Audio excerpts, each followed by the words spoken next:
Hello everyone, we're here for the Melbourne Cup edition of Laid Back with Betfair. We're super excited. I'm stepping in for Nick Foote. My name is Karl Kaldawi and I'm going to introduce an A-list panel here. We got the OG Laid Back with Betfair co-host Tom Haylock. He's been here from the start, Tom, and we love having him here every time because he finds us winners. That's the most important thing.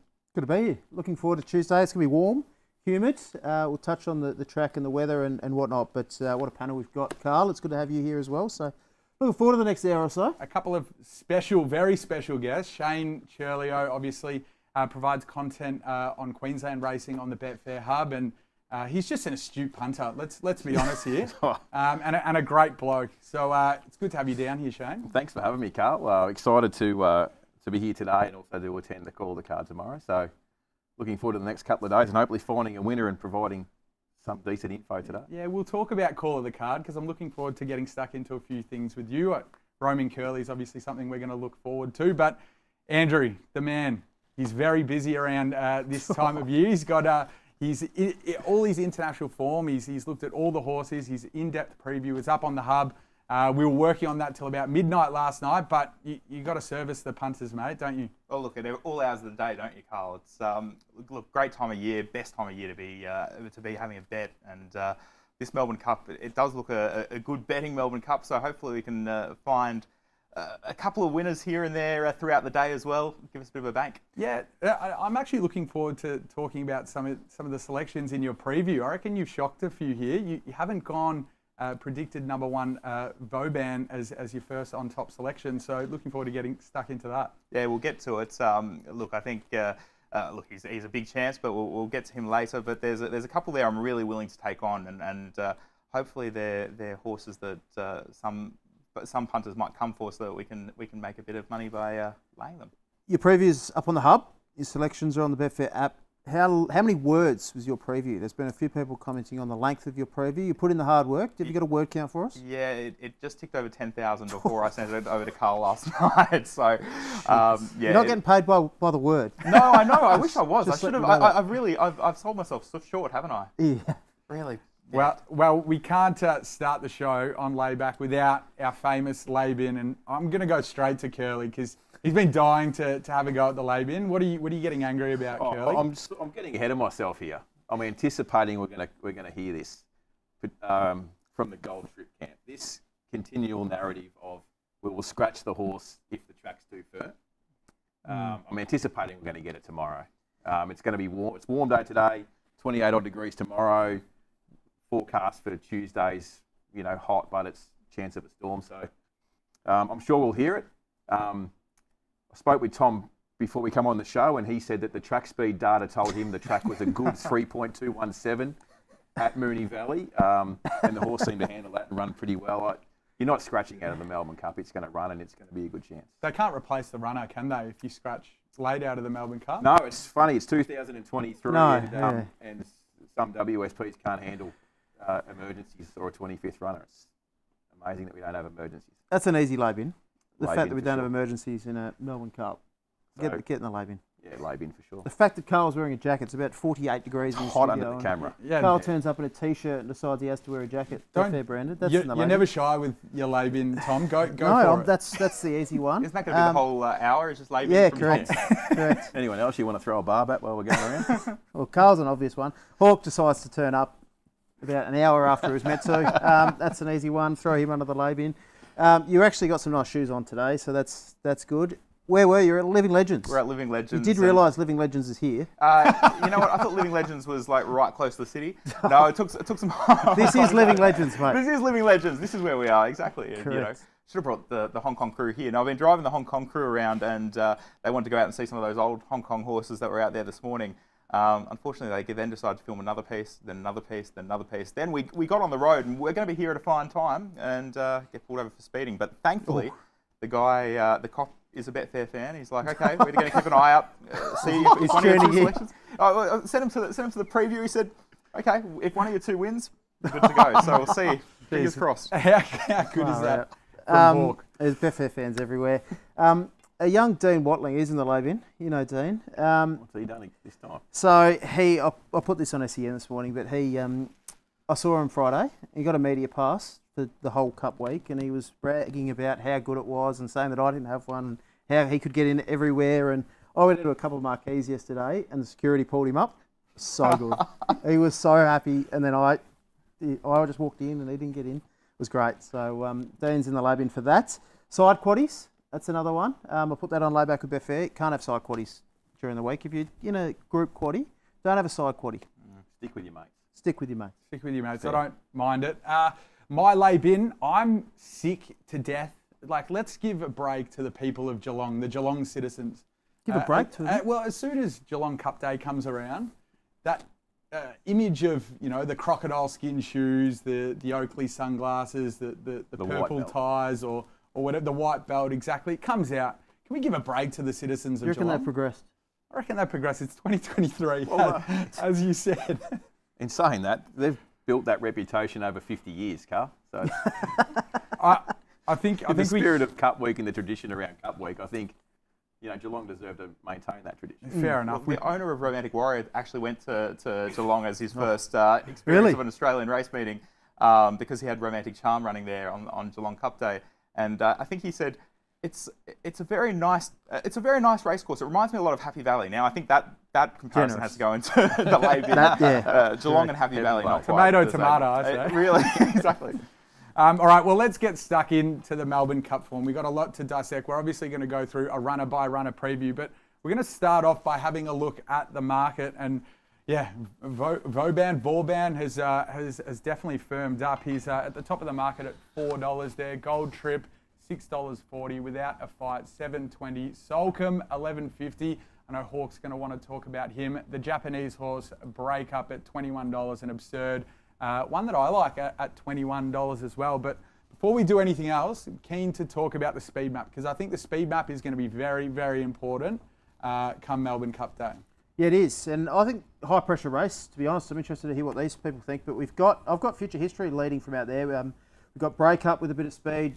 A couple of back markers drawn wide, but there's a couple that may have to roll the dice and potentially push forward. And there is speed drawn inside from Serpentine. Vauban won't be far away.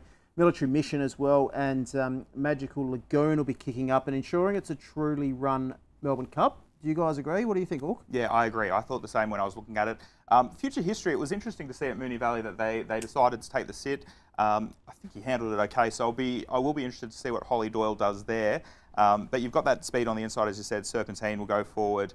I think Magical Lagoon, they'll probably try and do what they did at Geelong, thinking that's her best chance. And then Break Up, the trainer last night saying that should the jockey 𝗂𝗪𝗎𝗂 want to push across, they're happy to go towards the lead as well. So there will be pressure on. Who have you got leading?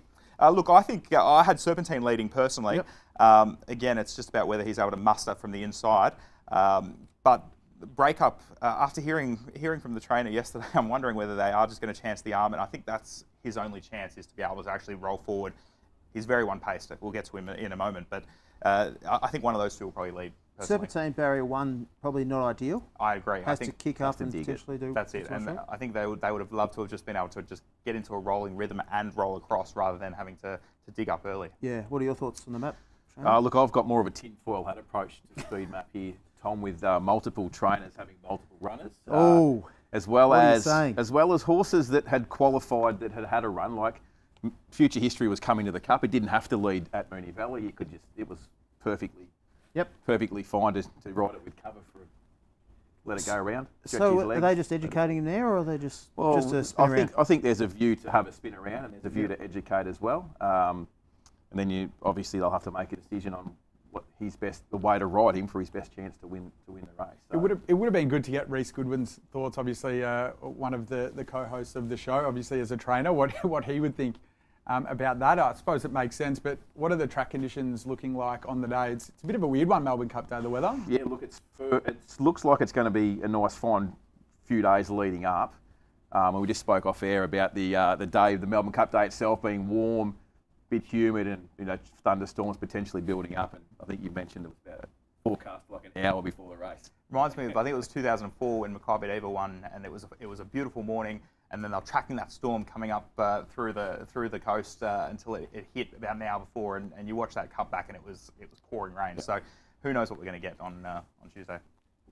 What were your thoughts on the track on Derby Day? Very leaderish. Was it wind? The wind kicked up later in the day, I thought, and probably had a bigger effect on the racing later in the day. But leaders seemed to kick away and control. They were probably not taken on as much as tempo related as well, Shane. I can't back this theory up with data off the top of my head, Yeah. Tom, but you know, when you've got such even horses in good races and a firm deck, the leaders can quicken and make it hard for back markets to make any ground because they're all similar type ability and they all quicken at the same time. So it makes it hard to run on if it's an even tempo. So I think firm track, tempo related is what it looked like. You agree? I just thought that there was too easy or there were two loud voices coming in saying that it was biased.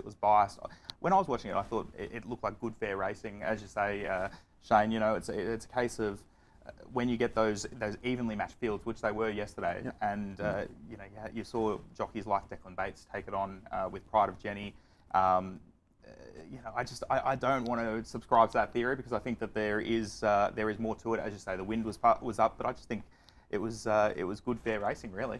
Fair game from those leaders as well. I think that's fantastic racing. But just before we head to our first run, I want to get a quick guide on the key form lines to look out for. Obviously, Tom, you're massive on form lines and different form lines heading into big races. Yeah, obviously we've got the Arch. A lot of them tie in this year, which is interesting, and even the internationals through more Felons, who was good in the 𝗃𝗏𝗏𝗃𝗏𝗏 Cup. So you've got Ciurleo Cup form, the Moonee Valley Gold Cup form should be in the mix. You've got a couple of internationals, obviously the favourites here first up, but he kind of ties in through more Felons. Now we've seen more Felons. So there's a line there and there's a lot of angles, a lot of key form references. Which race are you focusing on? Well, look, it's probably more which race am I not focusing on. There's a couple there that I really want to take on as form lines. I think the 𝗪𝗺𝗺𝗃𝗏𝗏𝗃𝗏𝗃 I want to throw out as a form line. Look, I think the Caulfield Cup will be a good form line. I think Geelong, probably throwing out Geelong as a form line as well. I think the Moonee Valley Cup's probably going to be the race that is elevated compared to where it normally is from my point of view. Do you think that's because it was Friday night and a full focus, or it seems like a lot of runners through that race this year? It did, and it was surprising too because they had the j.r.a. Cup that night as well, which I don't know why they put the j.r.a. Cup on that night. It was a strange decision, but the Moonee Valley Cup did seem to really attract that field this year, and as you say, you've now got a lot of them that are run against each other, as well as others that tie in. That makes it probably easier to assess than usual. Yeah, right. Looking forward to talking more about those different form lines as well. We're going to start off with our first runner. It's 𝗪𝗺𝗪𝗏, trained by Matthew Smith. Ben Thompson is going to ride. The horse is going to jump from barrier 10. Look, I think it's a horse that just always wants further. Andrew, you've predicted him to finish 10th. It actually shocked me a little bit. But first off, I'm just going to ask Shane. Benny Thompson gets a ride in this one. How's Benny going up in Queensland? Obviously, he was the Victorian apprentice a while back. Yeah, he's made some really good connections with leading trainers in Queensland and rides lots of winners. I think it certainly helps when you're riding for Tony Gollan and O'Day and Hoisted up there, who trained a stack of Metro winners, and he's as good as any up there. I thought probably him and James Orman, and another Queensland jockey's making his way down to ride in the Cup too, in 𝗪𝗺𝗏𝗏𝗏𝗏. So very good. Andrew, tell us why you got him predicted at 10. Yeah, I thought that would be one of the ones that people would go, what are you doing here? Look, the thing is, he's run well whenever he's got up to the 3,200 metres. As you say, always looking like he needs further. But that run in the Sydney Cup was very good. He's run in the Brisbane Cup very good. He's just the type of horse who can run into 10th without surprising. We have one of those horses every year. We saw the likes of Ashrun and Moonee Jr. last year.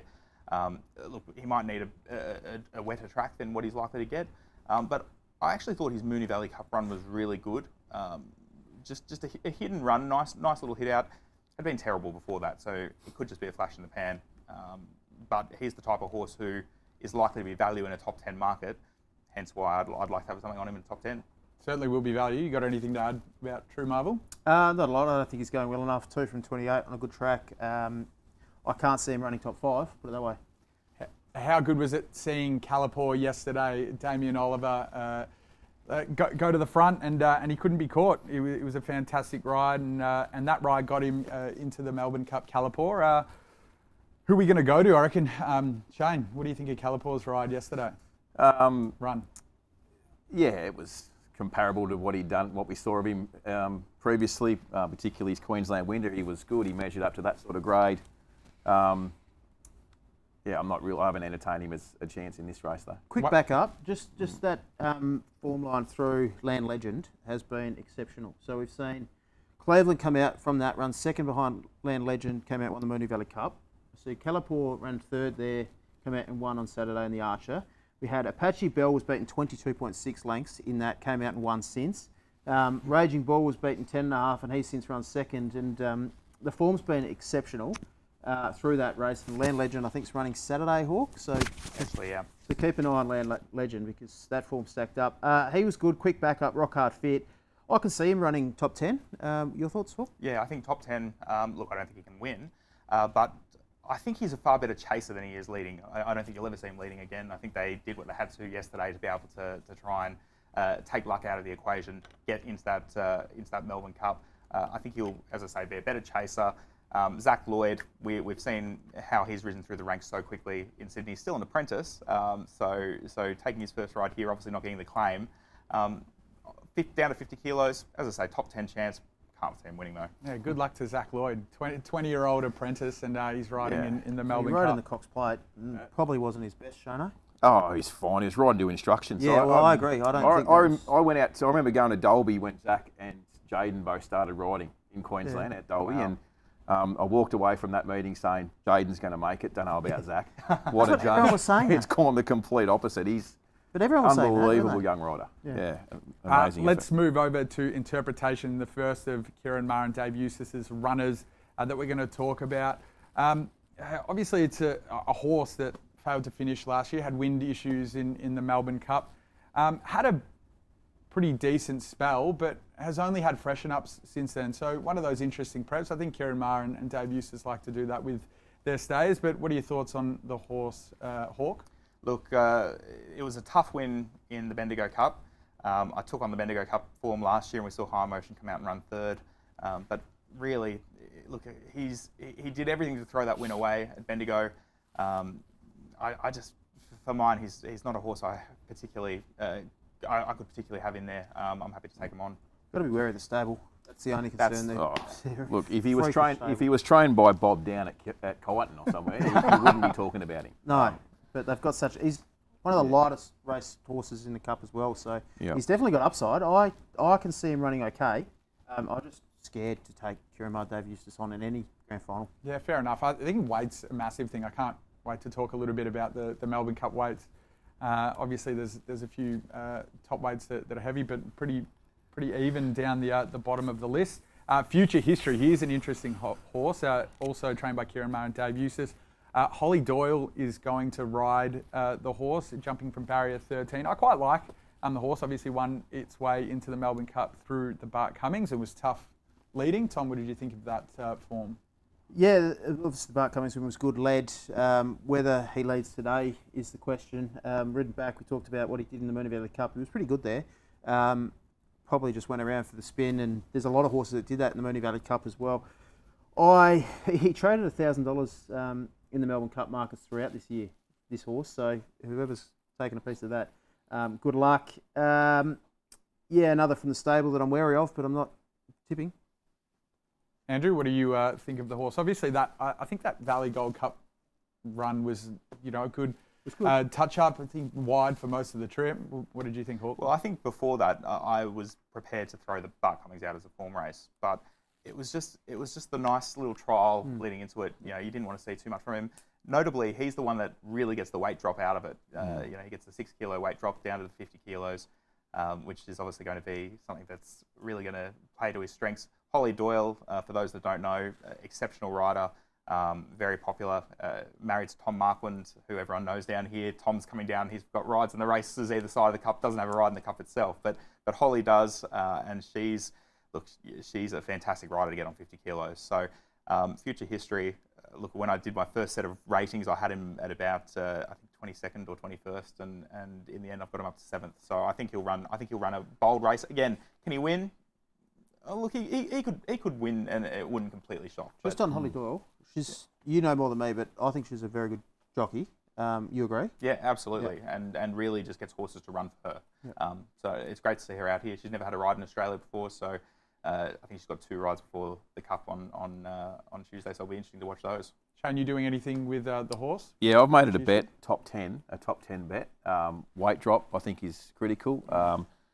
Horses down in the weights that are going to sit close to the speed, great top 10 chance. I don't have the market up, but I might revisit that. But I thought it was a great top 10 chance. Sets up nicely. Gets 50 kilos, which is a very decent weight for the horse. Hasn't seen a distance past 2,500, so is that a concern? Oh, look, I think a lot of these horses are stepping up for the first time. The way that he ran at Moonee Valley and the way he was at Flemington, he was strong through the line late at Flemington. So to me, it's probably no less a concern for him than others. Okay. I also think it's a positive that the camp knew that he was in the race and have been able to, get him to peak on the day. Yeah, I reckon. Which they've got the ability to do. Absolutely. That's a good shout. Let's talk about more Felons. One of Chris Waller's horses, Jamie Carr, is jumping on. Valiant King got scratched, and I think Jamie was going to ride it, but now he's going to ride more Felons. Going to jump out of barrier 24, which is obviously a bit of a task. Hawk, tell us a little bit about more Felons. Well, amazingly, he was running in 3-year-old hurdles at Sedgefield this time last year, so I doubt they would have been thinking he would be a Melbourne Cup horse 12 months on. But look, he's done well on the flat over in Europe. He was well beaten behind both Vauban and 𝗵𝗺𝗃 in that Royal Ascot Copper Horse Handicap. Then went to the John Smith's Silver Cup and was very good, second to 𝗪𝗺𝗺𝗃, who's an out-and-out wet tracker. Probably one of the better stayers at 1.5 miles to 1.6 miles over there. E-ball run was just fair, about 4 lengths off 𝗵𝗺𝗃. I think 𝗵𝗺𝗃 definitely a better performance there, but obviously meets 𝗵𝗺𝗃 better at the weights. But it was that Geelong Cup run that was so good to see. The way he flashed home, I don't think anyone missed him. Probably the typical flashing light run that you normally see in a Caulfield Cup. That was him. He's a chance, but I think everything now is for 12 months' time. I think they're looking to what he can do in a 2024 Cup as opposed to this year. I was lucky enough to be at York for the 𝗵𝗺𝗃 Carnival, and I spoke to some connections, and they were always bringing. Play the trumpet. They were always bringing this horse, formerly known as Script Rider, down. They thought he'd run okay in the 𝗵𝗺𝗃, and this was always a target. And obviously, the name change. Traded $1.66 in that Geelong Cup on Betfair in play. Wow. Loomed up. I took a piece of 11s. I was very bullish at the 200 and traded short. And did he just peak on his run? Is that a query, or is he just going to springboard off that performance? Look, it's a question, isn't it? I mean, I think he definitely peaked on the run late because he was going to race right past them. Do you think he steps forward from it? Probably, but also from 24, you just now worry where's he going to get to from. It is a killer, isn't it? Yeah. I think he's a nice top 10 play. I think he'll run well. I think he'll improve a lot. And any luck from that barrier, I think he can run well. You've touched on the form tie-ins with the horses that are towards the top of the market. We haven't really touched on this. So, and you mentioned it. The favourite Vauban, the other international, beat this horse by 12.5 lengths. Well, 𝗵𝗺𝗃 was only about 5 lengths ahead because Vauban had won by 10 lengths of the straight. Yeah, exactly. So it wasn't as bad as it looks when you say 12.5 lengths. Yeah, but there's a tie in there through Future History's run obviously well in the Geelong Cup, and there's a half a length between 4 or 5 of them across the line. You just pen everything else from the Geelong Cup, don't you? And just think that the other 2 internationals are better. I think so. Yes, I think so. I think the Geelong Cup. Yeah, that's your angle. Yeah. Yes, exactly. Well, we'll move on to Liam Howie's Virtuous Circle. And this horse has competed in 10 of his 13 races have all been at group level. Obviously finished second in the Group 1 ATC Derby. That was a heavy 9. I'm probably worried that the horse wants a bit of cut out of the ground. What do you think, Tom? I'll let the others talk about this. So I'm penning the Geelong Cup form, so I can't really see this horse running well. He's got upside, but not for me. Yeah, I had NFM also noted down, not for me. Where have you got him predicted finishing? 24th. 24th. So, no, not for me either. It's one for the sweepstakes. Gets a nice barrier in barrier 6. Yeah, I mean, if you draw him to run and your money back last, you're up. Don't throw your ticket out. No. All right, well, let's move on then to 𝗵𝗺𝗃𝗃. This is an interesting one. I think the horse has gone quite well since moving over to the Gay and Adrian Bott stable. Tell us a little bit about 𝗵𝗺𝗃𝗃. Can you believe that a horse that won the Epsom Derby is carrying 51 kilos? Staggering, isn't it? It's like you just never would have thought that. You'd be thinking they'd get 60 kilos no matter what they've done since. But no, look, he's a horse, I mean, Shane can talk about what he did up in Brisbane earlier in the year. I think that Brisbane trip really brought him along. He was able to find the right sort of races there. Again, ties in quite a bit with 𝗪𝗺𝗃. Does. I think he's been consistent this prep. I mean, he's done nothing wrong, really. Is he good enough? Probably not. I mean, the way he won that derby was by going out, and it was a weird derby as well because it was in that COVID year where they had basically shut down from March to June. So, he was sort of able to take advantage of the fact that a lot of those horses probably didn't have the same preparation that they normally would have, and he just went, hell for leather on the speed. That's probably the way they would have to ride him if he's going to win one of these races. Shane's another that thrives with a bit of sun on his back in Queensland. Are you doing anything with this horse? Thrives a very long bow. Look, speaking of giving horses a tick for stables, Gai and Adrian, like completely able. Their horses are just getting off the canvas, race after race, on speed, making their own luck, and really That's the key on speed as well. Jockey's done it before on a leader. Yeah. Twilight 𝗪𝗺𝗪𝗺, of gate one's the query, right? It's going to be on speed. Whether it can boot up and hold the front from gate one is going to be the query. I haven't sort of marked it as a major player though, but there's enough there that if you like it, you can be on it. You doing anything with this horse, Tom? No, he might get a run if it's fencing run bias or leader bias again today. He'll be promoted, but that's about it. Another one of the stables, horses Military Mission, obviously won the 𝗪𝗺𝗃. It's probably not form that's gone too well in the Melbourne Cup in the last few years or whatever it is, but probably distance is also potentially a query as well. What do you think, Hawk? Yeah, I think so. Amazing coming from a 𝗪𝗃 Cup last year. You have a Gai with an 𝗵𝗺𝗃𝗍𝗪 derby winner, and here she is with a 𝗪𝗃 Cup winner as well. They can come from anywhere.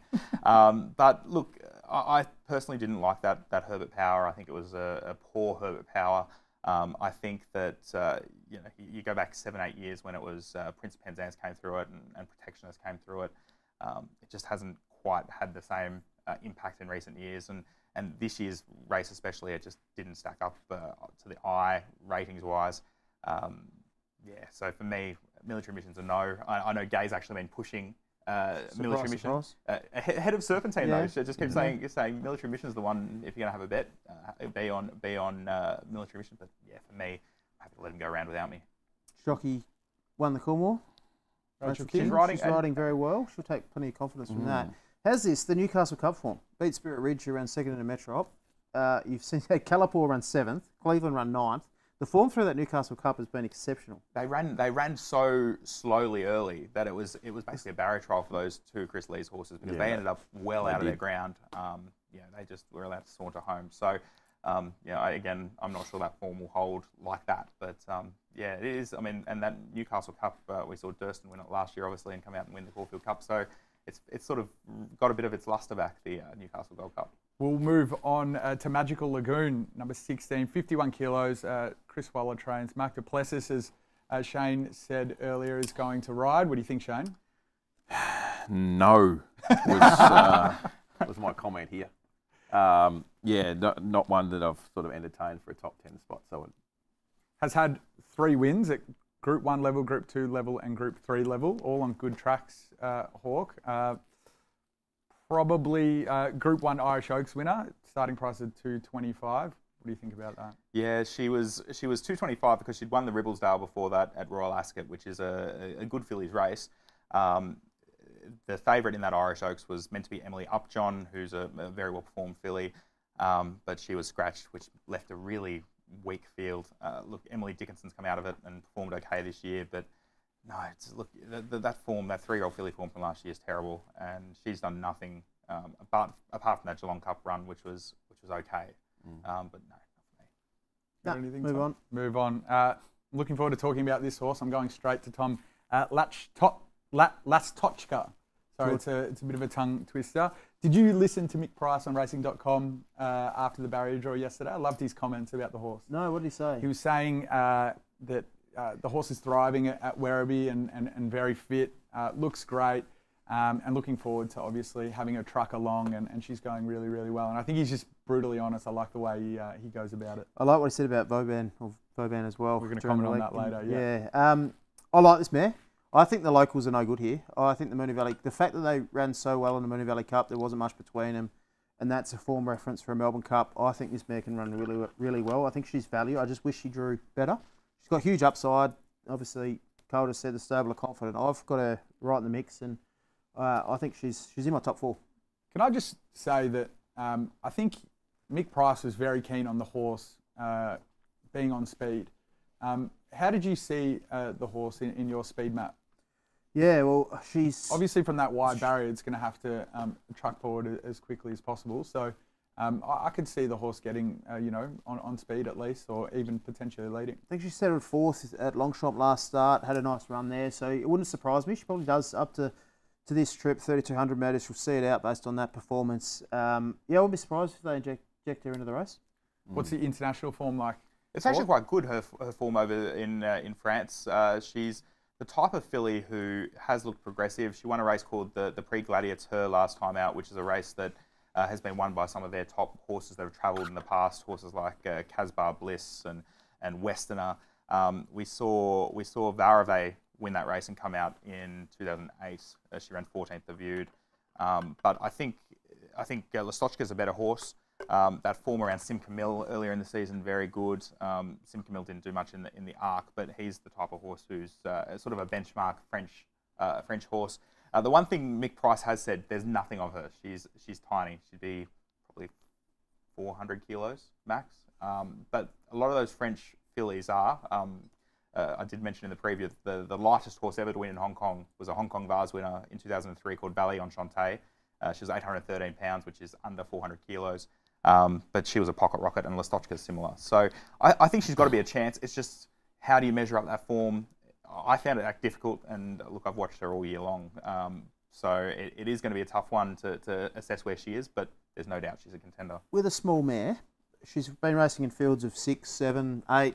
She suddenly races 24 horses. Is that, do you reckon, I'll ask you, Shane, does that pull horses off? Is it new to them? Her debut run was a field of 15, but it was over shorter. So Yeah, I mean, if they've got to go forward from the gate, there's going to be some jostling, isn't there? Absolutely. Particularly trying to get their position coming to the winning post the first time. It's going to take a good ride. She ticks a lot of boxes though. Down low weight, gets on speed. Clearly, the connections are able to identify the right European horses to bring out to win this race. There's enough there to say that if you like her, you can back her. And I thought she's a good top 10 chance. It'll just depend on what happens in that run to the winning post the first time. You're having a betting strategy on her? yeah, I'm having. So I don't want to lose if she wins the race. I'm penning. I think this Melbourne Cup's got a long tail to it. Yep. I think there's a lot of locals that have been running around in provincial cups that aren't much good. She doesn't need to be that good to finish top 5. Well, we're going to go to Shiraz now, another one of Chris Waller's runners. 𝗏𝗏𝗏𝗏's going to ride from barrier 22, another one from the Moonee Valley Gold Cup. Did we like that form? Did you like the run of Shiraz in that race? Run was good. Bart Cummings' run was only fair. I'm against him. I had something on it in the Moonee Valley Cup. The camp has been known to produce one Melbourne Cup day to run a big figure, although Very Elegant was already a very good horse before that. But ran a peak. But it did run a big figure on grand final day. Probably wants further. Yeah, look, I thought it was some chance in a pretty open Gold Cup, but one of those sort of like fringe top 10 players. Yeah, fair. You I doing think it just anything? needs a wet track. I don't think it's going to get the track to suit, personally. Yep, I agree with that one. 𝗃𝗃𝗃𝗃. Joseph O'Brien obviously has won the Melbourne Cup twice in his career at such a young age. Dylan Gibbons is jumping on. Massive opportunity for Dylan. It's his first Melbourne Cup ride as a young jockey. Tell us a little bit about 𝗃𝗃𝗃𝗃. Look, I actually think Dylan's going to be a superstar. Actually, so is Zach Lloyd as well. I think the Sydney Apprentice ranks are really strong at the moment. And as you say, getting this leg up on 𝗃𝗃𝗃𝗃, who has come to Australia a long way around. Is out of an Australian mare, 1,000 Guineas winner in Amicus. Has always looked like he had talent, but it has been very difficult to try and get him right. The 2 times he's run massive peaks have both been at Ascot. I don't know why Ascot seems to bring out the best in him. But Look, I thought he was entitled to do more in the Caulfield Cup. I did think that the Melbourne Cup would be a more suitable race for him. I thought that the way the Caulfield Cup was going to be run was just going to get him out of his comfort zone, which it did. He also jumped a bit slow as well. He did, but he ended up in a really awkward spot and was always going to find it difficult from there. I thought the way that the Melbourne Cup, especially if they were going to stack them up down the side and then start to really accelerate off the 1400 metre turn, I thought that could really suit him. But I must say, he's one of those horses who I had probably higher when I started and I've just kept relegating him. So first up into a Caulfield Cup is a massive effort. I know breakup was the same. Shame you're not doing anything with the horse? No, I can't get a line on it at all. I was sort of, it's interesting. The jockey booking's interesting, leading, global camp, and they find a, young fella out of Sydney. Yeah. You would have thought they could have had the pick of jockeys around the world, don't you? So well, you just thought if he was a really strong winning chance that one of the leading jocks would have made sure they were on it. I know that's probably just making things up, but it seems plausible to me. That's fair. They'd bring one over for it. Yeah. No, from me. Barrier 20. She's got to make up 10 lengths of the Caulfield Cup. It was pretty plain there. Fair enough. Let's take a little bit of a break from the runner by runner. We're going to talk a little bit of betting education, a bit of a back to school segment, and I think it's just a great time to talk about. Obviously, we've got the short price favourite in Vauban. Soulcombe's an interesting one out of the gates. So we're going to talk about in-play betting and specifically talk about the Melbourne Cup. I'll talk to Shane first. You've done heaps of content on in-play betting, and it's something that you do as a pro punter. Tell us a little bit about potentially your strategy in a Melbourne Cup. Well, I think the start's going to be all important. I read on your preview. We haven't got to Soulcombe yet, but we saw what he did in the Caulfield Cup. Yeah. Like, if that's not the best Melbourne Cup trial you've ever seen, but if he misses the start by 6 in the Melbourne Cup, he's not winning again here either. And then we've already spoke about Serpentine and what it may have to do from the inside draw and have to kick up. We haven't spoke about Vauban as yet, but that's another one that did get a little bit of a rev up from that Ascot win when it was just half a step slow and then, burried through the lead. So there's a number of horses that you're going to be looking to find the right spot. Anticipate that liquidity will be strong. So if you weren't sure about a horse that you liked because of the map, just watch the race live, and if the horse that you like lands in the position that you want it to be in to be a winning chance, you can then you can bet from there. Conversely, maybe Soulcombe's an opportunity to wait until the jump as well, because it could be last and it could be hundreds. You wrote in your preview, Hawk, about Soulcombe. You have like a half 50-50 betting strategy there because you're waiting to see what the horse does in play. Well, I think that's with him. It's just going to be so crucial. If he gets out of the gates, as Shane said, what a Caulfield Cup trial it was leading into a Melbourne Cup, and his prep's been fantastic. We'll get to him later on, but it is going to be about whether he jumps and whether he puts himself into a position. It's not even necessarily a forward position. I don't think you want him in a forward position, but it's just being able to make sure that he's not having to do that chasing early, just to tack on and to then basically have to make 3 or 4 sprints in a race. So again, that's where I think it's going to be crucial, that in-play market. As Shane said, the liquidity is going to be terrific, and I think also another thing Shane said earlier about those top 5, top 10 chances who could potentially roll forward. Keep an eye on those horses that are putting themselves in the right position. You can have all your map work done, but if something ends up there that's unexpected and getting the right run, there's so many opportunities there in play. I love, especially a race like the Melbourne Cup, getting on that in-play market. One I love is that you could be a favourite in the race. Vauban's obviously quite a short price, but as soon as the gates open, the horse could drift. Would you ever, Tom, back a horse off the drift after the jump? Yeah, it's not a bad ploy. If you map a horse going back anyway, it's probably going to be slightly longer in run if it's going to lob 17th and you have it there anyway. To these guys' point about Soulcombe actually might be overbet if it jumps. And I could potentially put a lay trap on it, be suddenly under its true price of winning because everyone's got the same strategy. So what's a lay trap, just for those that don't know? Yeah, so you can put in a lay price. I don't know what price he is now on the exchange. For but you can, roughly? Soulcombe. Oh, sorry. No. So he's like 11.5. Yeah. You put one in there, Tom. So Salcombe's 11. If he jumps on terms, he might suddenly be $6, and you can have a lay bet at $6 in there, and just say keep in play, and that has a $6 lay bet in there as well. So I potentially think he could be overbet. There'll be a lot of people watching him, and he's the really interesting map horse, Salcombe. So if he jumps, he might be overbet. I can make some money out of the horse that way. I hope he doesn't win. He could still win, obviously, but there's that. If Serpentine kicks up, finds the front easy, he'll probably trade shorter than he currently is on the exchange. So you could have a bet in there as well. You can back him in play, or you can lay him in play. There's also an opportunity on being in such a long distance race. You might be able to pinch lunch money out of horses that are over racing, or they're racing with their mouth open. Taking a belly full of air. There's a couple of there's so many different angles in play. But even just thinking back to, like, if you go back to Cups 20 years ago, a race like 2006 where Yates missed the start, and then Kieran Fallon hunted him around the field. He was still trading. He was still favourite, and quite a heavy favourite at that point. Same with when Septimus, went crazy out on the speed with the 3 O'Brien runners. There's an opportunity there to potentially. To potentially lay, and that there's people that are going to be interested in backing them at that price. We need to move on, but do you know one example of a horse that didn't shorten? It was 𝗃𝗏𝗏 Spirit that actually drifted.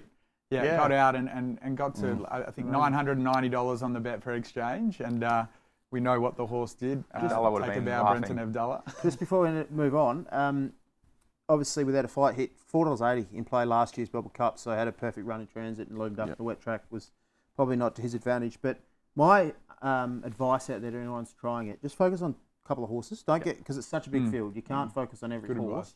Just go into the race with 2 or 3 horses in mind. Might be Salcombe, it might be a couple of others that you are confident about the map, and work out whether they're mapping as per expected, whether they're chasing a long way out or whatever.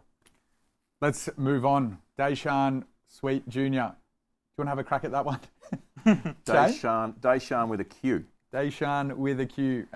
Trained by Philip Stokes. Daniel Stackhouse is going to get the ride. Group 2 Adelaide Cup winner. Yep. What price? I'm actually going to have something top 5, top 10 this horse. I'll politely disagree. I went for. I had to look outside the square to find something that I thought might be over the odds. It's a bit like that, isn't it? It feels like such a long tail to this race. Yeah. From a betting point of view.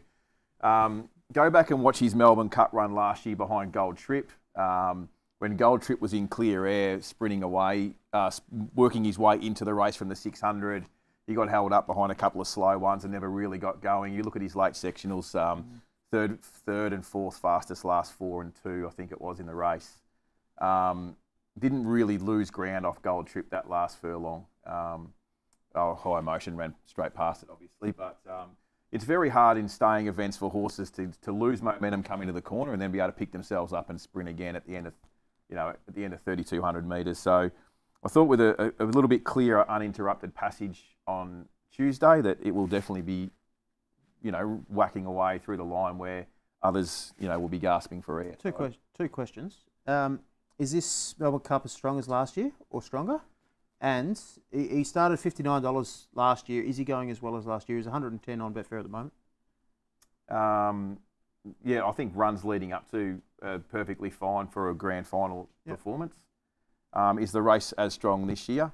I think we've touched on it a couple of times. Those at the pointy end of the market are very, look great chances, and then it's a very long tail. So I don't have the market here, but like top 10, top 5 is for 100 to 1 chance we're going to be. For a horse around 6th and might be better on top of the ground as well. I think that's the thing you've just mentioned there about being better on top of the ground. I think that's going to suit him. He was one who I did have originally top 10, and I've relegated him down. Bloody hell. But it was only because, again, it was that 𝗪𝗺𝗪𝗧. I just decided to sack that 𝗪𝗪𝗪𝗪𝗪 form. But I think the thing is, I bet you at 303 or 304, whenever they crossed the line last year, Philip Stokes and the OCI crew would have been saying, okay, we're going to be aiming everything towards getting him back this year. They're getting him back. He's had the ideal preparation, really. It's been the perfect preparation to get him back there. And you look at what he's done at 3,200 metres. They probably said if we get him back onto a good track, he's going to run better. That's what I'm sure. I'm sure they're thinking he's going to run top 10, maybe top 5. I reckon they absolutely are thinking that. Whether he can, another matter. They all are. Let's move on to Ashrun. Another one trained by 𝗃𝗏𝗧𝗃𝗏𝗧𝗃𝗏𝗧. 𝗃𝗏𝗏𝗧 is riding. This is a cool story. Ashrun obviously had quite a bad tendon injury. The horse has only had 3 runs since it last ran in the Melbourne Cup in 2020. I think that's a pretty cool horse. It is very cool. I saw him up at 𝗪𝗺 Eustace's stable in 2021, May 2021, and he was still recovering from that tendon, and they didn't know if they'd ever get him back. And I don't think they thought that if they did get him back, it'd be 3 years later and he wouldn't have raced for over 1,000 days. But it's been a sensational story, and he's had a great preparation coming back. Definitely. You know, he's stepped up at every run. That Bart Cummings effort was very, very good from an impossible position, and the Geelong Cup run was good. So, look, I probably have to take him on, but I also have him right on the cusp. 𝗃𝗏𝗏𝗧𝗃𝗏𝗧, unbelievably, in Melbourne Cups, I think there's only 2 times that he's ridden a non-Godolphin horse from like 14 attempts where he's finished outside the top 10. So if you are playing on McAvoy, I think 𝗪𝗺𝗃𝗏𝗃𝗏𝗧 Valentina was one, and the Richard Pegham horse, 𝗪𝗏𝗧 was, not 𝗪𝗏𝗧, 𝗪𝗺. No, anyway, one of those horses was another. But really, he's got a very good record. If you are a top 10 player and you want to be on 𝗃𝗏𝗏𝗧𝗃𝗏𝗏𝗧, Ashrun might be a horse to do that. Just another that traded short price in the Geelong Cup where they all crossed the line as one. I think he got to $1.70 there in the Geelong Cup. I can't have him. I'm penning that Geelong Cup form, but you make some good points about 𝗃𝗏𝗏𝗃𝗏𝗃𝗏𝗃, and he stays, so he's one for the 6th to 12th. Shane, anything? Yeah, don't disagree. Nothing else I can add there. It's going to be around that top 12. The Moonee Valley Cup winner, number 10 Cleveland, Chris Lees, Michael D steps aboard, received a half a kilo penalty from winning that race going into the Melbourne Cup. Cleveland, you like the horse all? Look, I think he's a top 10 chance. I probably have him right on the cusp of top 10. He was favourite for the Melbourne Cup last year at one point. Well, crazy. He was. I know. Go back. He was favourite for a long way through the winter. He'd won the Chester Cup and he'd won it quite well. And then for whatever reason, whether it was he didn't pass the vet test or whatever, he didn't come down last year. Ended up coming down for the Sydney Autumn. Was fair in the Tancred, poor in the Sydney Cup. Chris Lees has taken a long time to get him going. I think each of his runs have had merit for different reasons. Like we mentioned, the Newcastle Gold Cup, it was a barrier trial. Thought he was entitled to do more in the Metrop, but clearly has stepped up in the ATC Ledger, St Ledger, again in the Moonee Valley Gold Cup. I mean, he's a top 10 play. I love the horse. I was very keen on him in the Metrop. He had blinkers on first time there. I overdid it. Blinkers stayed on in the St Ledger. He raced much better. As I said, it's a really strong form reference. We've seen 𝗃𝗏𝗏𝗃𝗏𝗃𝗏 come out and win, and then blinkers came off for the Moonee Valley Cup. He won that well. He was very, very well backed on Betfair late in that race as well. So I had a good result on him. I've loved the horse throughout. I just think he needs to improve again, but he's top 10 for me. Jono? Oh, pretty much the same as the previous horse, really. That's probably similar. similar type of profiles and similar chances, but might be getting any of mine. I mean, the one thing too as well is that last season when he was favourite, he ran second in that Ballyroan Stakes, which is the race that Vauban won to qualify. So again, they're not the same form lines, but if you are trying to line up that form or try and figure out what he did in Ireland, that's the sort of horse you're looking at. Yep. Can't wait to talk about this horse. 𝗃𝗏𝗏𝗃𝗏𝗃𝗏𝗃𝗏, he's a Melbourne Cup winner. This is his 4th Melbourne Cup. I actually think the horse is obviously flying. That Mighton Stakes finish, obviously Alligator Blood, and that form's franked through a very strong Cox plate.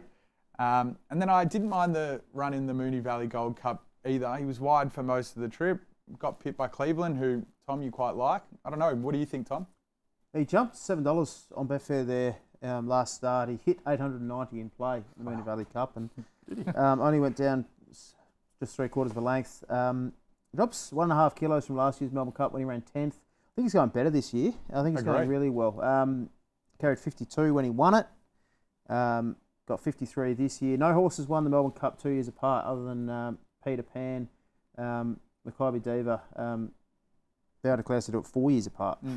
So, I can't even think of that happening in any major race, really. Amazing, yeah. So, again, I think he can run 5th to 12th, but I don't think he's good enough to win it at the moment.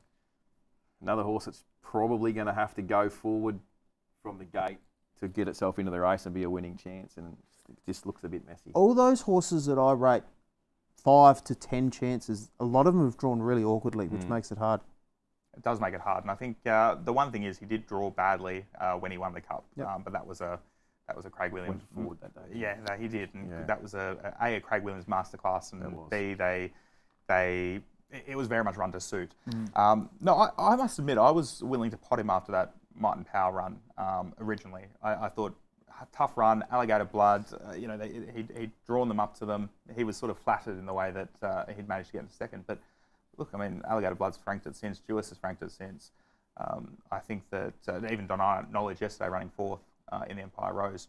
I think that you needed to see him take that, not even a step forward, but just to show that he was at that form level in the Moonee Valley Cup. I think he did.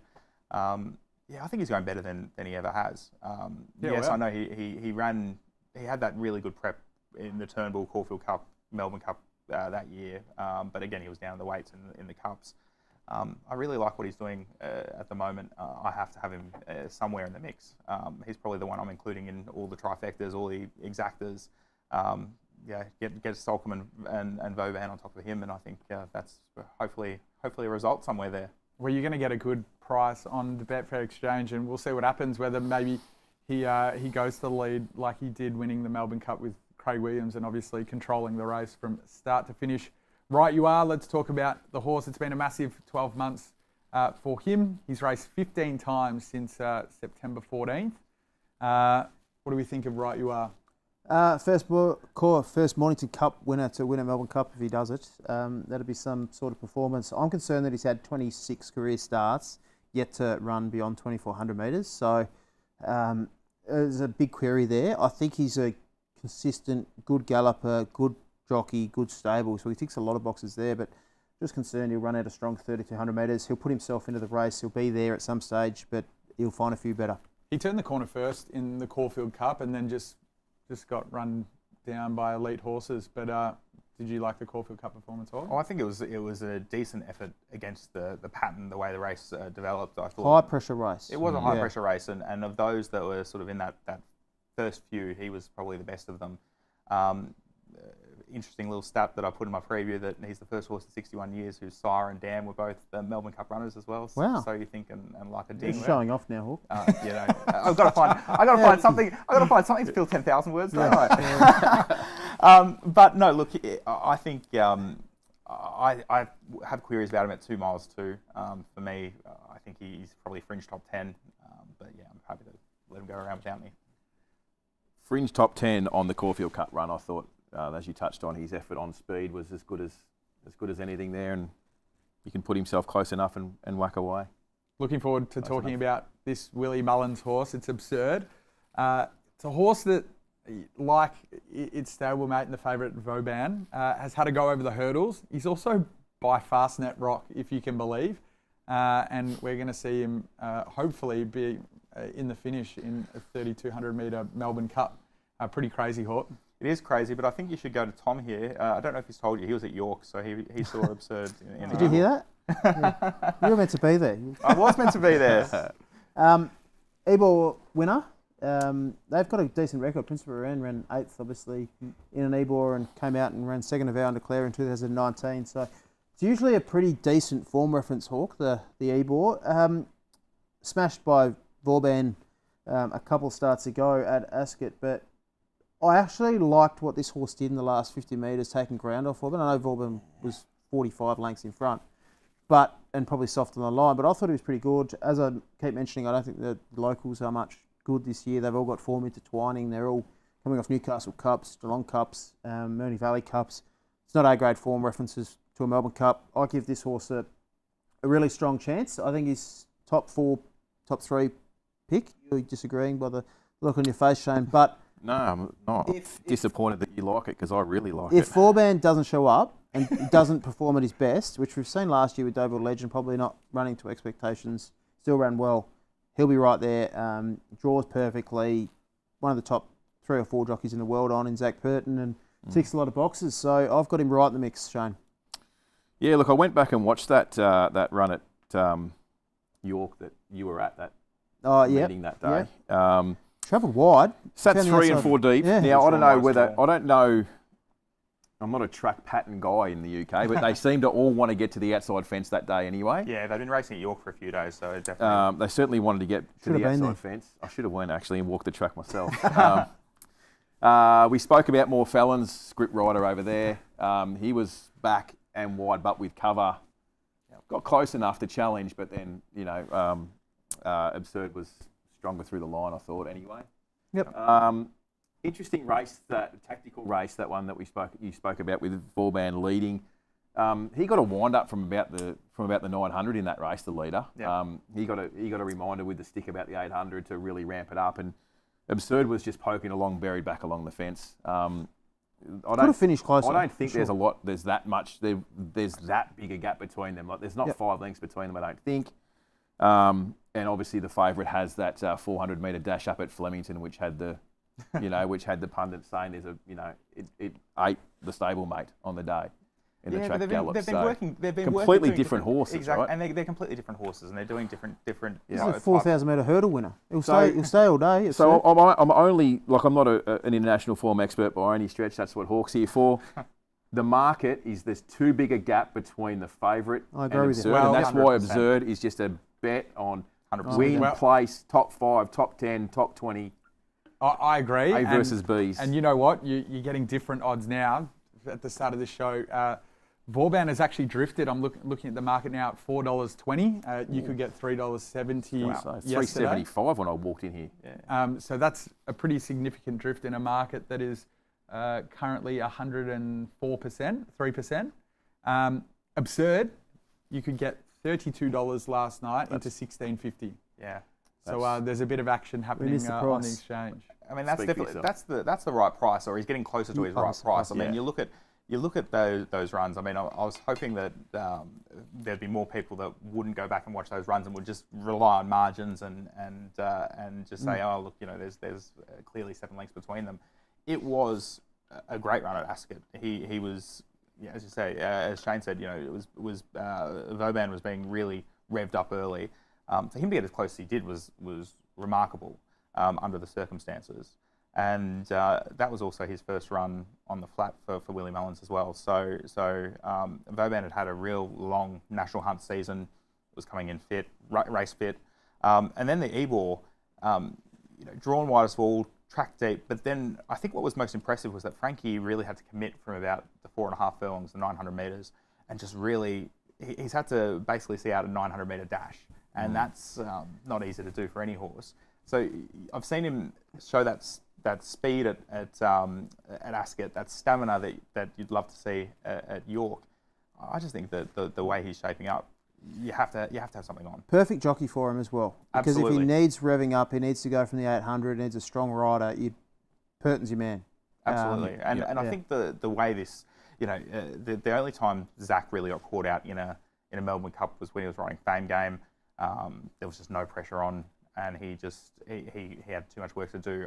I doubt he's going to be in a similar situation here. I think the pressure should be on, and he'll make sure that he's there. If you like Vauban, you have to like 𝗵𝗺𝗇.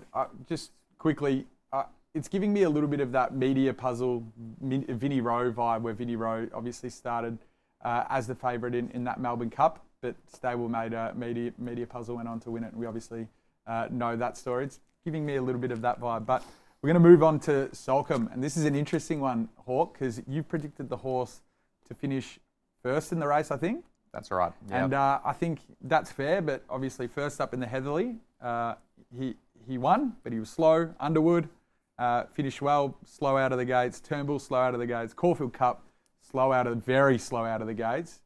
I wish Reese was here. We could ask him what a trainer's got to do to get him to jump out quicker. What do you think? Look, it's a tough one, and it's going to be one of those things that, look, if you were just relying on, we'll go with Bob Down again. If you said Bob Down was preparing Soulcombe, you go, it's going to be a tough ask. Although maybe one of those bush trainers might just know what to do. But Chris Waller, you know that he'll have his team around him doing everything they can to get him to jump out of the gates. But I love having Joe 𝗵𝗺𝗺 aboard. I think that's a big plus. He's just got that knack with horses. He's coming in great form. He rode 6 at Tokyo on Saturday. He won a Group 1 there on Friday night. He's and he's absolutely flying. I think he's a lot happier now that he's travelling the world rather than than being based in Hong Kong. And look, if he can end up in the right spot, which I think he will, if he jumps, then he's the one to beat. But again, it's if he jumps. 3,200 is definitely his distance, I think, as well. The Caulfield Cup run was the Melbourne Cup trial. It was the fly fishing light, the one that everyone wants. If he begins well, we may well see Jack Riewoldt in the grandstand singing. If he sings Mr. Mr. Brightside, I'll vomit. Okay. As a Crow supporter. It's a fair chance of happening. If he jumps clean, he's going to be in the finish.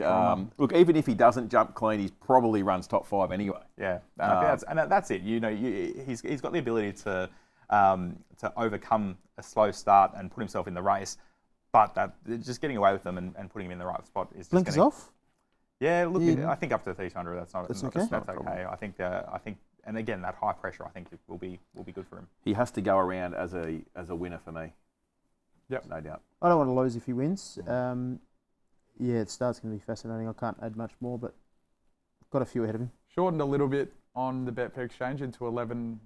It's going to be an interesting one. The Magic Man obviously rides. Looking forward to Sock'em. Just quickly, where do you see, if he does jump clean, where do you see him settling, Tom? Oh, it'd be midfield, if not better. Better than midfield from barrier 4.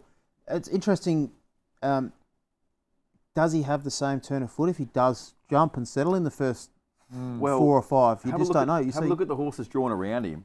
Like, they're all going to be forward holding a position. Like, if he's a length away, he's still going to have plenty of time to travel up into that into a better spot midfield. Even if he's half a length or a length slow, he could be 6 back the fence. That's another huge concern.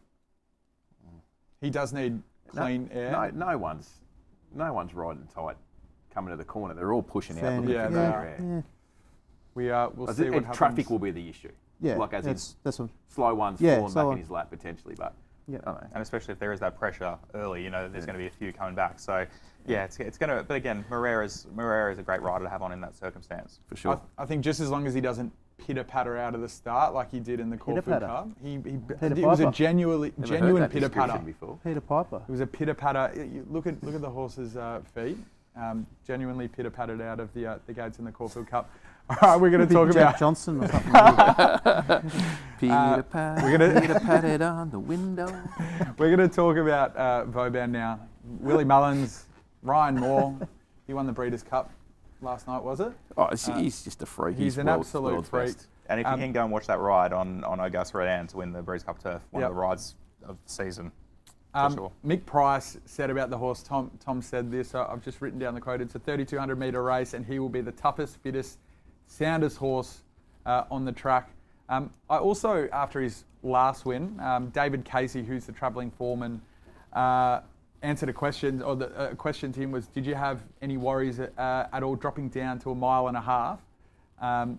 And then basically goes on and says, no, didn't have any problems dropping down, but obviously the 3,200 is exactly where the horse wants to be. So what are we doing with Vauban, gents? Tom, I'll start with you.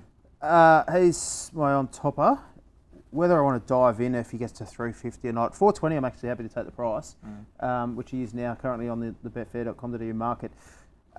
Clearly on top of it, he's beating Absurd by 7.5 lengths, and I think Absurd's second pick, so you've just naturally got to have him in the mix. He draws well. Ryan Moore, barrier 3, gets all favours. He'll be up on speed. He'll be strong late. Just ticks so many boxes. No issues. Good track. He's a box ticker, and he's deserved favourite. I want to ask Hawk this. We've got the best jockeys in the world here: Ryan Moore, Zach Purton, Joe Moreira. We've just touched on the last 3 or 4 horses. Who are the best 3 jockeys or 5 jockeys in order in this race, Hawk? There you go. That is Maybe you can have a think about that while he talks about Vauban. I think I'll have to, please. Do that. Yeah, well done to Tom for finding the favourite in the Melbourne Cup. That's, and you're with me. Yeah, I mean, from a betting point of view, I'm backing. I've already backed the stable. What's it called? Absurd. Absurd. Just because of the price differential. We're going to see that close on race day. We have a different betting dynamic this year compared to last year with what happened with a couple of with a new WSP into the market and some wild promotions getting around, and that did have a big impact on the market early on, and we saw what happened as we got closer to jump time. So we don't have that variable this year, but invariably these well-credentialed international runners that settle close to speed will be supported. I want to talk about the market, because last year Deauville Legend carried so much more money from the UK, and the beauty of Betfair is it's a world pool, so people in the UK, when they wake up tomorrow morning and Tuesday morning, they will have invariably look at these two runners.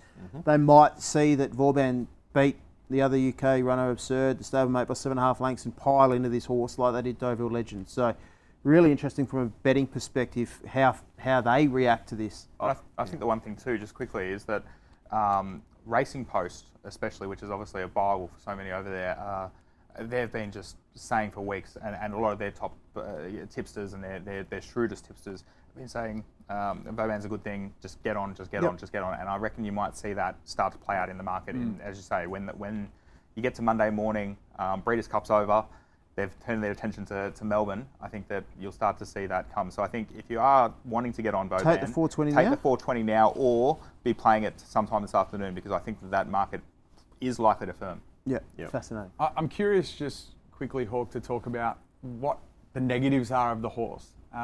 Does he need to control the race to be in the finish? What if you have a horse that goes helter-skelter out in front, like Twilight Payment, and just burns them all? Do you think, obviously, Ryan Moore's going to chase? Look, I don't think it's that much of a concern, especially when you consider some of those jumps races that he's been in, where he's had to chase like that. You know, you'll have often things go out at pace, and you've got to keep your horse under control, and then they've got to chase from there. So no, look, I don't think that's a concern. I think ideally he'd probably have something to chase. I don't think he'll want to be. I don't think he'll want to be stuck down the inside. I think he'll want to try and get him off the fence. He'd probably be happy if there was something that sort of opened him up a little bit, that allowed him the opportunity to get off the fence and ensure that he's got a clear passage from about the 800 and allowing him to build from there. But no, look, I mean, Tom's right. He ticks so many boxes.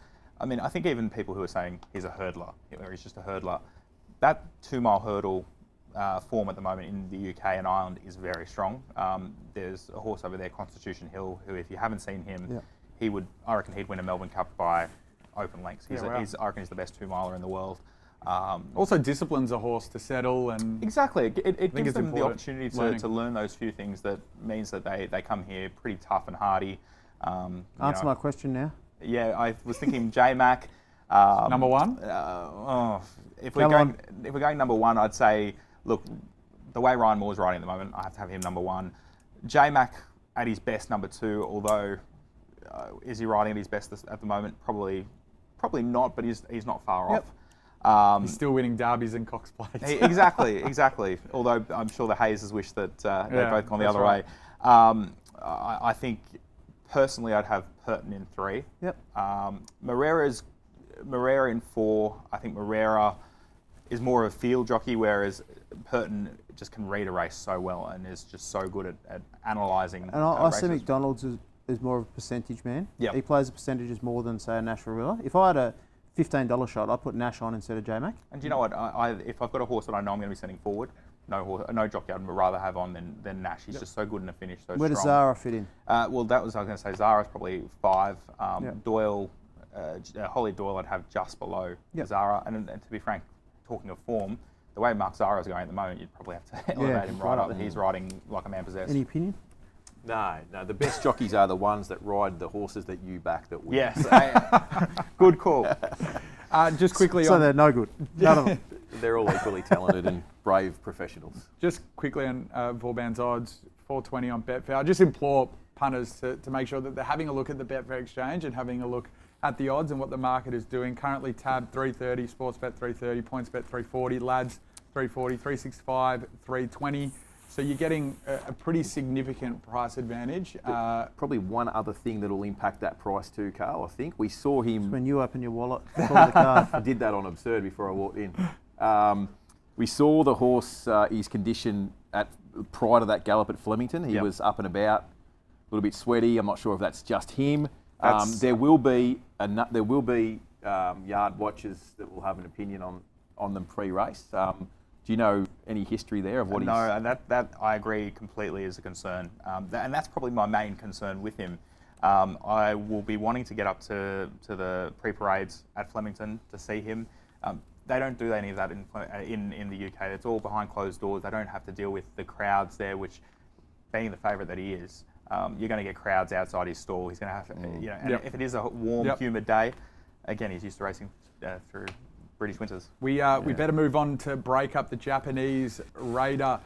In the Caulfield Cup was first up from a 17-week spell, and it was the equal longest break the horse had ever had going into the Caulfield Cup. I just think the horse gets fitness, has seen 3,000 metres, second up is a tick. What do you think, Andrew? What do you think about breakup? I'm against him completely. I saw him, I've seen him race twice in Japan in the last year, including the Takarazuka Kinnan, which was that last run before the Caulfield Cup. And actually he was okay there, but he's very one pace, he's never shown a turn of foot whatsoever. I mean, that Justin Palace form is elite staying form. He's the best stayer in Japan. He ran second to Equinox last weekend when Equinox run that 155. Breakup has had a fourth to Equinox. I just want to ask, how do you compare Breakup to 𝗪𝗛𝗧? Look, I think he was more on the up. He had more of an upward spiral. He had a turn of foot. He was more the right type of horse. I think this is more a horse along the lines of a 𝗃𝗃𝗃 who came out in 2010. Even horses like whatever that horse is that's now racing on the bush circuits in Japan. They came out a few years ago. Something chestnut coat. Yeah, chestnut coat. Yeah. So to me, look, I'm happy to be against him. You guys going to do anything with breakup? No, just it'll be too big an effort to pick him up from the Caulfield Cup and get him to be a contender here, I thought. Yeah, he might improve a lot from that run, but whether it's enough to turn tables and on a couple of the Caulfield Cup, I think the Caulfield Cup's the right form line leading in, to be honest, if it's outside the other internationals. Shocked to hear that, Tom. You've got three of the first five in the market coming through the Caulfield Cup. Well, that's right. I'm just penning everything else. I think there's only 4 or 5 that can win it.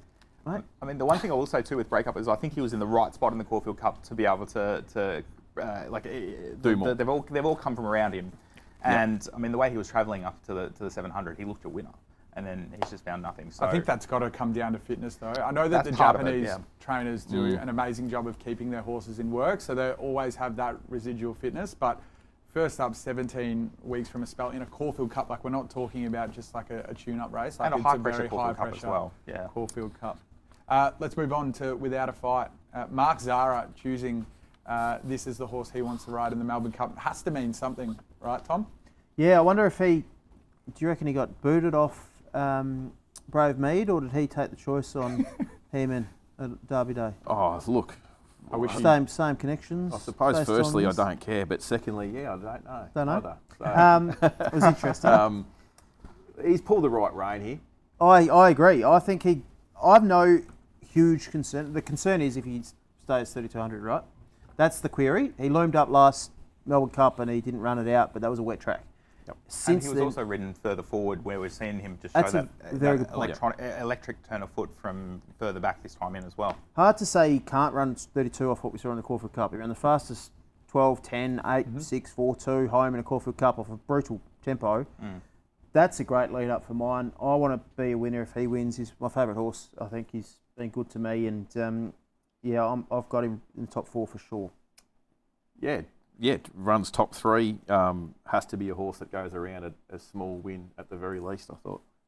I thought that Caulfield Cup win was also a bit arrogant. Like he came so wide and just made a mess of so many horses. And obviously, I like Cox Plate form as well going into the Melbourne Cup. And we saw Gold Trip run really well. So definitely something to look at, right, Hawk? The one thing I can't really understand is the discrepancy in price between Gold Trip and Without a Fight. I don't think there should be that discrepancy. Yes, at all. Without a Fight does meet Gold Trip a little worse off at the weights, and Gold Trip's done it before. But I don't think that discrepancy should be there. I think they've got to be rated similarly, surely. Do the punters, the recreational punters, the once-a-year punters, put their money on Gold Trip because he won it last year?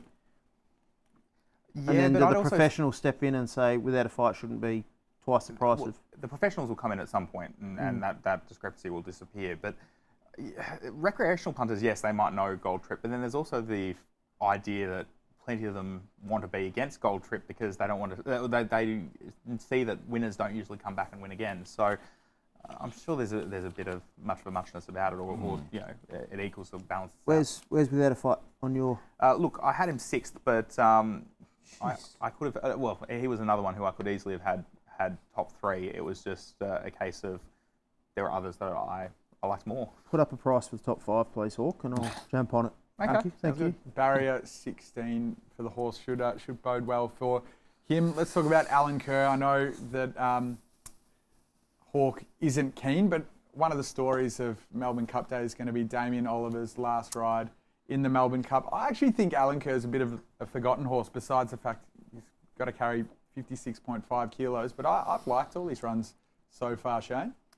Yeah, look, we had an update just before we went live, a steward's update, I think, on the horse as well. Oh, really? Okay. Yeah. Breaking. So, Can we get a breaking graphic up on this? Can we get the, Sort that out, thank you. Tweet up and everything.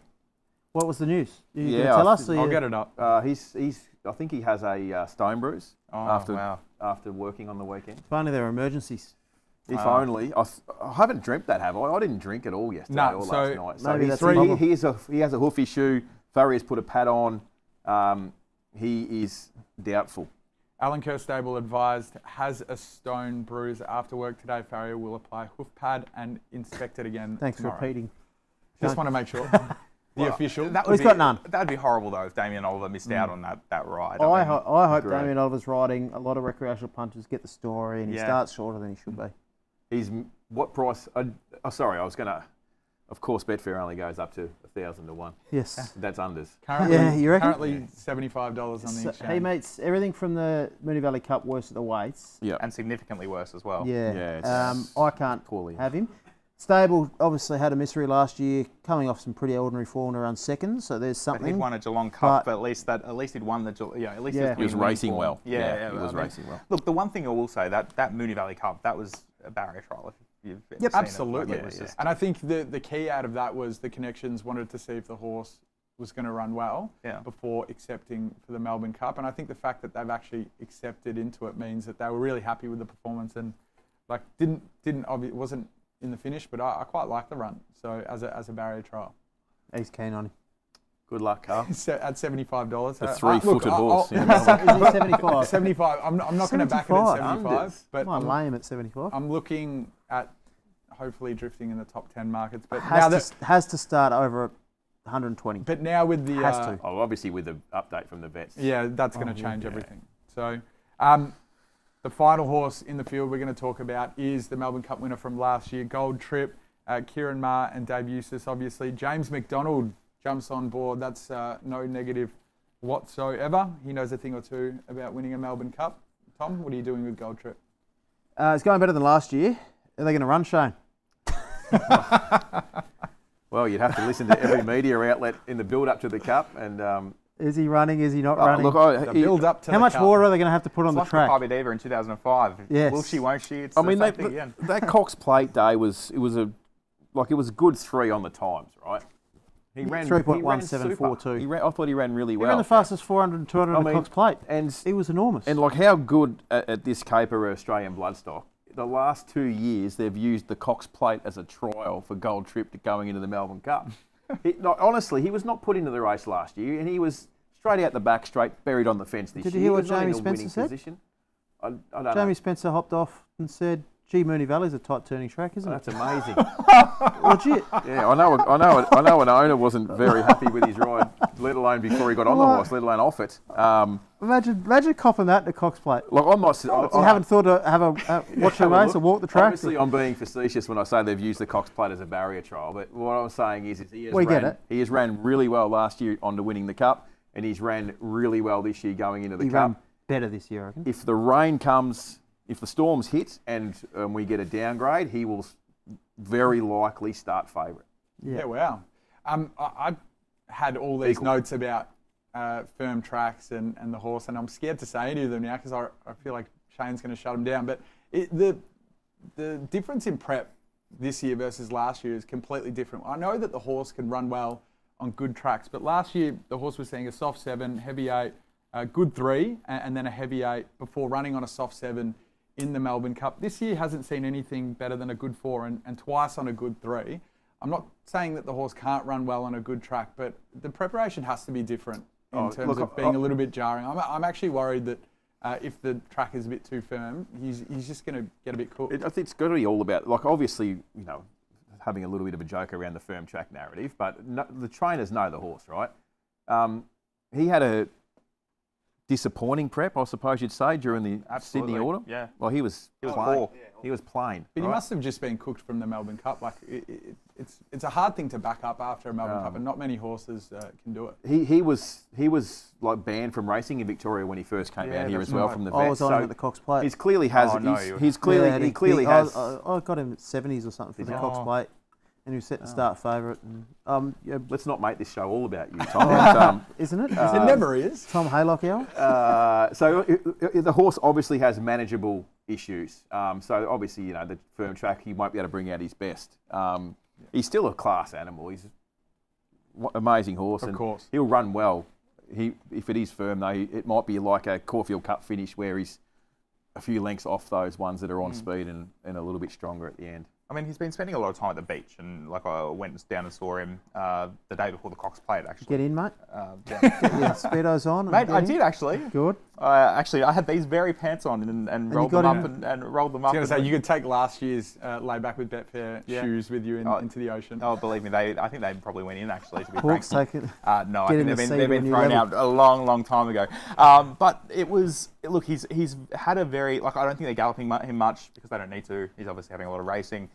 Their way of managing his legs is just to get him down to the beach, and I don't think you'll see Mick Price will disagree with me, but I don't think you'll see a happier, healthier horse there on Cup Day. Like he's flying. Oh, he's fine. Yeah. It's and they've clearly figured out how to manage him and how to manage him getting on those good tracks. It's just going to be a case of he's got to carry the weight. Is the 58.5 really as bad as what it would have been once upon a time? Probably not. I think it is. Yeah, there's a few things there, but look, he's a chance. There's no way. Does he settle closer from barrier 2 at all? Or does he have to get through traffic? Does it actually give him a chance? I To think get that suck running. If he gets breaks, he can... Well, but I think potentially allows him to settle further forward without obviously spending any petrol, and he'll just he'll lob probably behind the speed. They again will probably just allow what happens around him to dictate. But that's the great thing with him. You can just be dictated to and end up where you're happy. Yep. Any final comments on Gold Trip? It's a wait for the weather and the market for me, Yep. whether I decide to make him a winning position or not. I've got him 5th. Yep. Fifth as well. I'm laying the place. I think very short to place, and I'm going to risk the fact that, I think the firm tracks are going to get him for What the Melbourne price Cup, is and he he's for the got a place at very. the moment? I will get it up. I'm going to ask this question first, and then I will. I'll He's have a look. But $2.85. one thing that we haven't touched on is the discrepancy in weight is pretty crazy, considering the first 6 in the market are about obviously 57 or whatever it is to about 55, and then the rest is like 50, 51, 50. The weight's really interesting, isn't it, Hawk? It is. I mean, I think the last 2 years we've had quite a bit of attrition and quite a few horses fall by the wayside. Quite a few of them you could have expected, but others not so much. It is interesting though, because a horse like Gold Trip, go back 25, 30 years, would have been carrying at least 60 kilos to go for a second cup, especially. Would they have run, Shane? And then you would have had horses down even in 2005 when the 𝗃𝗏𝗣𝗏 ran. Your limit was 49 kilos. Yep. So you go back 30 I hate years. it. Bring back true handicaps. I personally, It's bad I would for love to see the true handicap again. I know they're trying to entice better horses to run, but I think imagine if you saw some of those horses down on 50 kilos, down on 47, 48, Yeah. and Gold Trip up on 60. That's fascinating as a punter. Gold Trip, 282 to place. I think that's a great price to lay the place. Guys, it's been a monster show. We've gone about an hour and 20. We could talk forever. We're going to quickly get through our top 4s now. I'm going to start with Tom. Top 4 for the Melbourne Cup before the betting strategy. Yeah, Vauban on top from me from 𝗵𝗺𝗃, tie-in. I think they're 2 standouts. Without a fight, the best with the Australian form, and Soustock in for 4th. I've got Gold Trip 5th. They're my top 4. Shane, top 4. I have the same top 3 with 𝗵𝗺𝗃, Vauban, and without a fight, doing the form on a firm track here, and 𝗃𝗏 I've thrown in for 4th and could easily win if it steps clear. I've gone with 𝗃𝗏 in the hope that he steps clear. Please, please, please. No, I'm praying to Saint Joe. That's Saint Joe Moreira, obviously. Saint Magic Man. He's Saint Magic Man. Well, they're branding it the magical Melbourne Cup Carnival this year. I'm like, there we go, stars aligning for Magic to come along. 𝗃𝗏 to beat Vauban. I've thrown in 𝗪𝗏𝗪𝗏𝗧. I think he can run into the placings, and 𝗪𝗏𝗪𝗧𝗧 4th. Again, I've flipped those two around a few times. So Love it. I can't go past Vauban. Vauban first, 𝗪𝗏𝗪𝗧𝗧 second, 𝗃𝗏 third. I think it's going to flash late, and I'll have 𝗊𝗏𝗘𝗏𝗧 there as well. Let's go through our $100 betting strategy. Start with you, Tom. Can I have more? You give me some of yours, Shane. I can't even pay attention on that broke at the moment. Vauban, clearly, $50 to win Vauban is a standout. I'll wait and hopefully get the best price on him. Backing without a fight and 𝗪𝗺𝗪𝗧 for the same amount as well, having $10 on Soustock, and I'll be playing around the multiples with 3, 5, 7, 15. I'm pretty confident with them. Pretty keen. We've got head-to-head markets. We've got the exotics as well, Betfair.com.au. Pretty keen more Felons to beat home future history there. So I'll be backing that head-to-head for more Felons. Shano. Keeping it very simple, Tom. 25 a win, 𝗪𝗺𝗪𝗧, for every reason that we've sort of all touched on.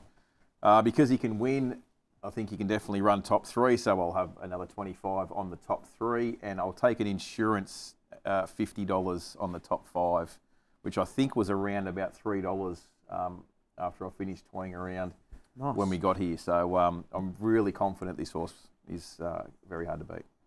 Look, I mean, if you're getting 4.2 Vauban, I think you have to have 50 on Vauban. That was always the plan, but I wasn't expecting to get 420, so that's great.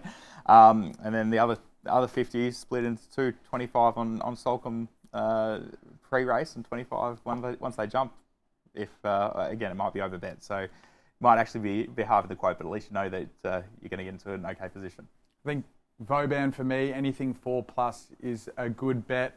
Have a look, like Tom said, on the Betfair Exotics. I'm going to have an exacta bet on 𝗪𝗺𝗪𝗧 and also Vauban, and also have a look at 𝗪𝗺𝗪𝗧 the place.